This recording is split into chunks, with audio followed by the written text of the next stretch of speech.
आणि आता बघूयात पुढारी न्यूजची एक एक्सक्लुझिव्ह बातमी आहे, कारण राष्ट्रवादीच्या आमदार अपात्रतेच्या सुनावणीचं वेळापत्रक आता तयार झालेलं आहे आणि प्रत्येक दिवसाच्या सुनावणीचं वेळापत्रक पुढारी न्यूजच्या हाती लागलेलं आहे। त्यामुळे राष्ट्रवादीवरच्या दाव्यासाठी आता 12 दिवसांची कायदेशीर लढाई करावी लागणार आहे। 6 जानेवारी ते 27 जानेवारी या दरम्यान ही सुनावणी घेतली जाईल। 16 जानेवारीला विधानसभेचे अध्यक्ष राहुल नार्वेकरांसमोर ही पहिली प्रत्यक्ष सुनावणी पार पडणार आहे। त्यामुळे पुढारी न्यूजच्या हाती लागलेली ही एक्सक्लुझिव्ह अशी ब्रेकिंग न्यूज आपण बघतोय। राष्ट्रवादीच्या आमदारांच्या अपात्रतेच्या सुनावणीचे वेळापत्रक तयार झालंय। दोन्ही गट याचिका करतील, उत्तराची कागदपत्र एकमेकांना सोपवली जातील। नेमकं काय घडेल आपण बघतोय। 8 जानेवारीला याचिकेसाठी अधिकची आणि अतिरिक्त माहिती जोडण्यासाठीचा वेळ दिला जाणार आहे। 9 जानेवारीला फाईल्स आणि अतिरिक्त कागदपत्र पटलावरती ठेवली जातील। 11 जानेवारीला याचिकेशी संबंधित कागदपत्रांची पाहणी आणि पडताळणी होईल। 12 जानेवारीला अजितदादा यांच्या गटाकडून शरद पवार गटाच्या कागदपत्रांची पाहणी केली जाईल। तर 14 जानेवारीला सुनावणीच्या कामकाजामध्ये कागदपत्रांचा समावेश करण्यासाठी अर्ज केला जाईल। 16 जानेवारीला विधानसभा अध्यक्ष राहुल नार्वेकरांसमोर पहिली प्रत्यक्ष सुनावणी होणार आहे। 18 जानेवारीला दोन्ही गट हे प्रतिज्ञापत्र सादर करतील। 20 जानेवारीला अजित पवार गटाच्या साक्षीदारांची उलट तपासणी केली जाईल। 23 जानेवारीला शरद पवार गटाच्या साक्षीदारांची उलट तपासणी होणार आहे। 25 आणि 27 जानेवारीला राष्ट्रवादीच्या दोन्ही गटांचे अंतिम युक्तिवाद जे आहेत ते सादर होतील। आणि या सगळ्याविषयी बोलूयात। आमचे पुढारी न्यूजचे सिनियर करेस्पॉन्डंट गौरीशंकर घाळे सर आपल्या सोबत जोडले गेलेले आहेत। गौरीशंकर सर, मोठी बातमी आपण दाखवतोय। राष्ट्रवादीच्या आमदार अपात्रतेच्या सुनावणीचं दिवसानुसार वेळापत्रक आता आपल्या हाती लागलेलं आहे। काय नेमकं कशा पद्धतीने पार पडेल?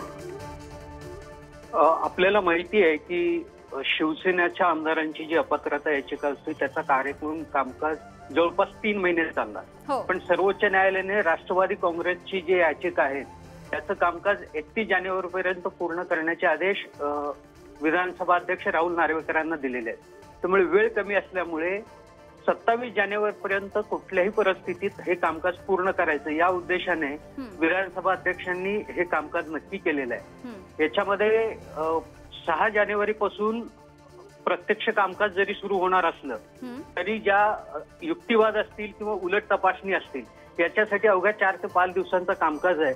शिवसेनेच्या वेळेला आपण पाहिलं की 3 महिने कामकाज चाललं होतं, परंतु राष्ट्रवादीच्या याचिकांची जी सुनावणी आहे ती अवघ्या 22 दिवसामध्ये आणि त्यातही फक्त 12 दिवसांच्या प्रत्यक्ष कामकाजामध्ये होणार आहे। शिवसेनेच्या आमदारांनी उलट तपासणीसाठी जवळपास 8 दिवसांचा वेळ घेतला होता। इथे मात्र दोन्ही गटांना अजित पवार गटाला 1 दिवसांचा वेळ असेल आणि शरद पवार गटालाही केवळ 1 दिवसाचा वेळ असेल। त्या 1 दिवसामध्येच उलट तपासणी पूर्ण करायची आहे। आणि आपण शिवसेनेच्या याचिका सुनावणीमध्ये पाहिलं होतं की सुनावणी दरम्यान दोन्ही गटाकडून वेगवेगळी कागदपत्र ऐनवेळी सादर केली जायची, त्यामुळे विलंब व्हायचा। या सुनावणीमध्ये मात्र त्याच्यासाठी 1 दिवस नक्की करण्यात आलेला आहे। त्या व्यतिरिक्त त्या दिवसानंतर कुठल्याही प्रकारे अतिरिक्त कागदपत्र घेतली जाणार नाहीत, स्वीकारली जाणार नाहीत अशी स्पष्ट भूमिका विधानसभा अध्यक्षांकडनं घेतली गेलेली आहे। त्यामुळे 27 जानेवारी पर्यंत ह्या राष्ट्रवादी काँग्रेसच्या आमदारांच्या अपात्रता ज्या याचिका आहेत त्याची सुनावणी संपवली जाईल आणि त्याच्यानंतर कदाचित 4 दिवसामध्ये त्याचा अंतिम निकाल आपल्याला मिळू शकेल। अगदी गौरीशंकर सर, ज्या पद्धतीने आता शिवसेनेच्या अपात्रतेबद्दलची, आमदारांच्या अपात्रतेबद्दलची सुनावणी सुरू आहे, अवघे 5 दिवस खरं तर राहिलेले आहेत आणि पुढच्या टप्प्यामध्ये 12 दिवसांची ही कायदेशीर लढाई जी आहे ती राष्ट्रवादीला करावी लागणार आहे। त्यामुळे या पहिल्या महिन्यामध्ये म्हणजे नव्या वर्षाच्या पहिल्या महिन्यामध्ये अशा पद्धतीचे 2 निकाल येऊ शकतात असं दिसतंय। बरोबर। सर्वोच्च न्यायालयाने 10 जानेवारी पर्यंत शिवसेनेच्या संदर्भातला निकाल देण्याच्या सूचना विधानसभा अध्यक्षांना दिल्या होत्या। या सुनावणीचं संपूर्ण कामकाज हिवाळी अधिवेशनाच्या जी सांगता झाली 20 डिसेंबरला त्या दिवशीच शिवसेना आमदारांच्या ज्या अपात्रता याचिका होत्या त्याचं कामकाज संपलंय।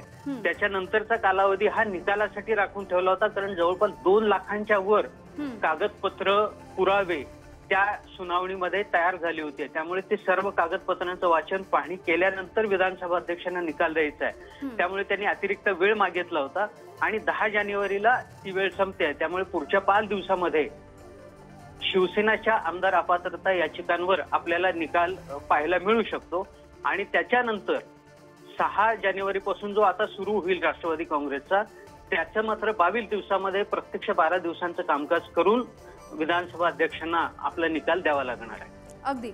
गौरी शंकरजी, माझा आणखी एक प्रश्न आहे, तो म्हणजे 6 ते 27 जानेवारीच्या दरम्यान ही जी 12 दिवसांची सुनावणी आणि लढाई जे काही राष्ट्रवादीला करावी लागेल, याच्या आधीचा जर इतिहास आपण शिवसेनेच्या सुनावणीचा बघितला तर बरेच महिने त्यांना लागलेले आहेत. एकूणच या सगळ्या उलट तपासणी असेल, त्यांची जी काही पत्रकं असतील ती सादर करायची असतील, अंतिम युक्तिवाद असेल, या सगळ्यासाठी मग इतक्या कमी कालावधी म्हणजे अगदी म्हणजे कॉम्पॅक्ट कालावधी आपण म्हणूया 12 दिवसांचा, याच्यामध्ये इतकं सगळं होणं खरंच शक्य होणार आहे का?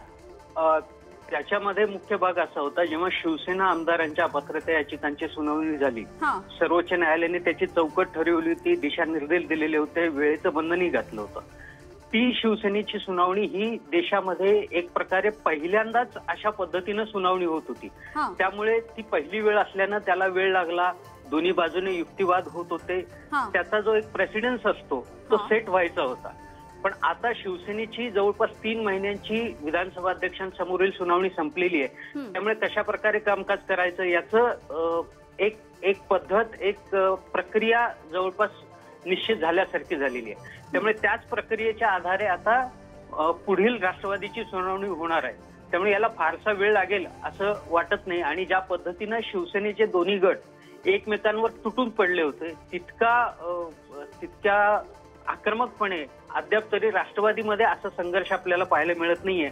परंतु कदाचित जेव्हा उलट तपासणी होईल तेव्हा दोन्ही गटांकडून एकमेकांवर गंभीर आरोप होण्याची शक्यता आहे. शिवसेनेच्या वेळेला आपण पाहिलं होतं की थेट बाळासाहेबांनी घटना बनवली परंतु तिचं पालन केलं नाही. शिवसेना पक्षप्रमुख उद्धव ठाकरे यांचं पदच प्रक्रियेनुसार निवडलं गेलं नव्हतं. आम्ही त्यांना ते फक्त बाळासाहेबांचे चिरंजीव आहेत म्हणून शिवसेना पक्षप्रमुख म्हणायचो. अशा प्रकारची गंभीर विधानं किंवा आरोप केली गेलेली होती. त्यामुळे तसाच प्रकार राष्ट्रवादीच्या उलट तपासणीत किंवा अंतिम युक्तिवादामध्ये पाहायला मिळतो का, हे मात्र आपल्याला सुनावणी दरम्यान कळेल. अगदी. आणखी एक मुद्दा मला विचारायचा होता, तो असा की दोन्ही गटांना याचिका, उत्तरपत्र, ही सगळी जी काही कागदपत्र आहेत ही सगळी सोपवण्यासाठी जरी अशा पद्धतीचा 12 दिवसांचा वेळ दिलेला असला तरी सुद्धा म्हणजे मागच्या वेळेला उलट तपासणी जी सुरू होती आमदारांची, एकेका आमदाराच्या उलट तपासणीला 3-3, 4-4 दिवस लागलेले आपण बघितले आहेत. या वेळेला जर अशा पद्धतीचा कालावधी वाढवून लागला तर तो मिळू शकतो का? त्यासाठी विधानसभा अध्यक्षांना कदाचित परत एकदा सर्वोच्च न्यायालयाकडे अर्ज करावा लागेल. परंतु हे वेळापत्रक तयार करत असताना त्यांनी स्पष्ट केलेले आहे की वेळेची मर्यादा आहे, दिलेल्या कालावधीमध्ये कामकाज पूर्ण करायचं आहे. त्यामुळे या कार्यक्रम पत्रिकेशी या वेळापत्रकाच्या अनुसारच कामकाज पार पाडण्याचा विधानसभा अध्यक्षांचा मानस आहे. अगदी. गाळे सर, खूप खूप धन्यवाद. तुम्ही सविस्तरपणे या सगळ्या बातमीचे अपडेट्स दिलेत यासाठी. तर आपण आताची ही मोठी बातमी बघतोय. राष्ट्रवादीच्या आमदार अपात्रतेच्या सुनावणीचं वेळापत्रक जाहीर झालेलं आहे.